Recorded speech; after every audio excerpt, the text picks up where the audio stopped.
যুগ পুরুষোত্তম পরম প্রেমময় শ্রী শ্রী ঠাকুর অনুকূল চন্দ্রের শ্রীচরণে আমার শতকোটি প্রণাম। পরমারাধ্যা জগৎজন্যে শ্রী শ্রী বড় মায়ের শ্রীচরণে আমার শতকোটি প্রণাম। এই নববর্ষ উপলক্ষে ঠাকুর পরিবারের সবাইকে আমার শতকোটি প্রণাম। যারা ইউটিউবের মাধ্যমে আমাকে শুনছেন, সকল ভক্তিমতী মায়েদের এবং দাদাদের নববর্ষ উপলক্ষে আমার অন্তরের অন্তঃস্থল থেকে আনন্দিত জয়গুরু প্রীতি ও শুভেচ্ছা রইল। আশা করি আপনারা সকলে ভালো আছেন এবং পরম প্রেমময় শ্রী ঠাকুর অনুকূল চন্দ্র রাতুল চরণে প্রার্থনা করি আপনারা সকলেই ভালো থাকবেন, ইষ্ট কাজে সবসময় ব্যস্ত থাকবেন। নববর্ষ উপলক্ষে শ্রী ঠাকুরের আশীর্বাদ কি রয়েছে আমাদের জন্য, তা এই ইষ্ট প্রসঙ্গের মাধ্যমে আজকে আপনাদের সামনে তুলে ধরার চেষ্টা করব। শ্রী ঠাকুর এক জায়গায় বলেছেন, আমার একান্ত প্রার্থনা তোমরা সুখে স্বস্তির সহিত সুস্থ দেহে সুদীর্ঘ জীবন লাভ করো। আমি দেখতে চাই তোমরা সুখে আছো, সুস্থ আছো, সুদীর্ঘজীবী হয়ে তার পথে চলেছ অচ্যুত আগ্রহে। তোমরা ঈশ্বরকে দৈ ভাবতে যেও না, নিজের প্রাণের মতো অন্যের প্রাণকে দেখো, কাউকে কখনো অত্যাচার করো না। যারা অত্যাচারিত হয় তাদের সুখী, স্বাস্থ্য, সমৃদ্ধিত করে তোলো। যারা দুস্থ, বিপন্ন, নিরাশ্রয়, তাদের ভরসা ও আশ্রয় হয়ে ওঠো। তাদের স্থান দিও, জীবনে সুপ্রতিষ্ঠিত করে তোলো। অন্যের অনিচ্ছায় তার এক কণাও নিতে যেও না, বরং প্রত্যেককে উচ্ছল করে তোলো। আর প্রীতির সঙ্গে যদি কেউ দেয় এবং তুমি গ্রহণ না করলে ক্ষুণ্ণ হয়, তা নিও। ব্যভিচার করতে যেও না। ব্যভিচার মানুষকে ভগবান থেকে দূরে সরিয়ে নিয়ে যায়। নিজের মতো করে পরিবেশকে ভালোবেসো। অন্যের সুষ্ঠুতা যাতে বজায় থাকে তার একটুকু ত্রুটি করো না। তোমরা ঈশ্বরের পথে অত প্রাণ হয়ে থাকো, ইষ্টে অচ্যুত ও সুনিষ্ঠ হয়ে। তোমাদের প্রতিটি পদক্ষেপ যেন এমন হয় যে তার পথে এগিয়ে নিয়ে যায় সপরিবার্ষিক তোমাদিগকে।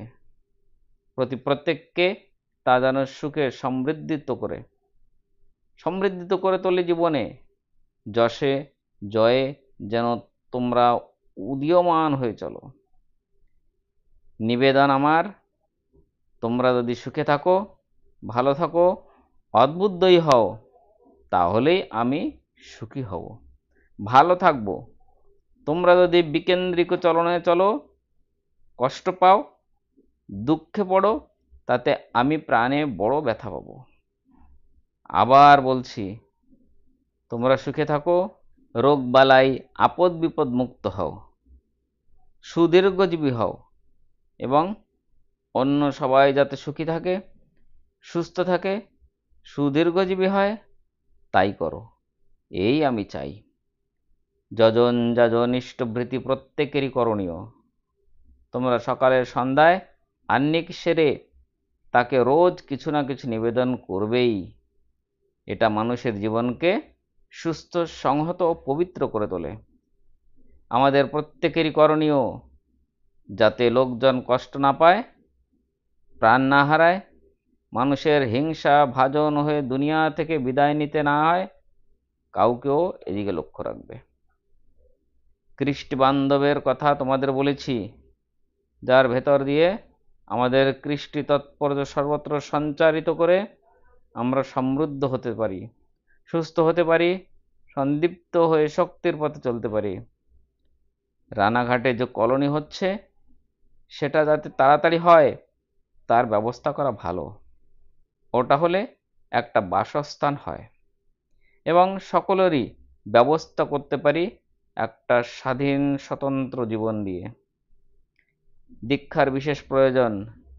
দীক্ষায় অনুপ্রাণিত করে তুলতে পারবো যত বেশি পরিমাণে, যত বহু লোককে, যত ব্যাপকভাবে সংহতি সহযোগিতা তত বেড়ে যাবে এবং পরস্পরের সাহায্যে উন্নত হতে পারবো সকলে। দীক্ষাই হলো সেই ভিত্তি যার উপর দাঁড়িয়ে বাঁচবো, বাঁচাতে পারবো, বাড়বো, বাড়িয়ে তুলতে পারবো সকলকে সব দিক দিয়ে। যা বললাম তা সবার পক্ষেই করণীয়।